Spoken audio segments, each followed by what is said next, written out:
So you know Camps Bay, the most expensive suburbs in Africa, the ones with the ocean views and the billion-rand properties? Yes, that one.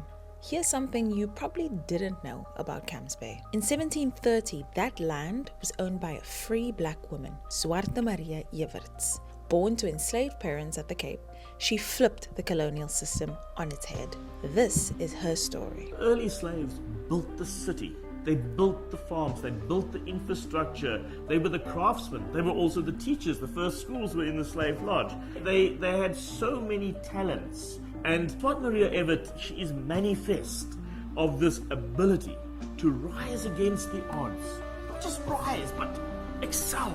So Maria was born in 1663 in Cape Town. Her parents, Anna and Evert, were West Africans taken by the Dutch from what is now known as Benin in 1658. But Maria's father earned something almost no African had back then: freedom.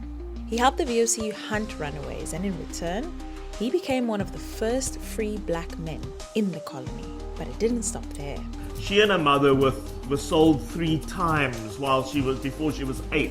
At the age of 8 is when her father bought her and her mother's freedom. That made Maria one of the first free-born black women at the Cape. Raised on a working farm, Maria mastered agriculture, trade, and finance. And at 16, she married Jackie Joy van Angola in one of the earliest African Christian weddings recorded at the Cape. Although this marriage didn't last, in 1730 she had accumulated several properties, including vineyards, cattle farms, and water rights. She secured the first VOC title deed to a massive piece of land that we now call Camps Bay. And somehow, because history is quite silent on this, somehow she built up quite a fortune. Now her coming to own Camps Bay was almost the last thing that she did in her life, because it was in the final year of her life. She owned 2 farms on the west coast, title deed. By the time of Maria's death in 1713, during the smallpox epidemic, she was one of the wealthiest landowners of the Cape.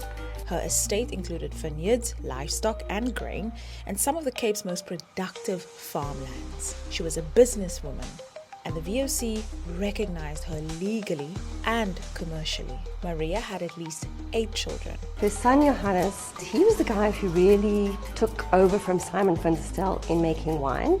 So in the 1730s, Johannes Colleen, son of Zwarte Maria, and Johanna Colleen lived and worked these farms. And by the 1720s, he was exporting wine to Europe. Yes, Cape wines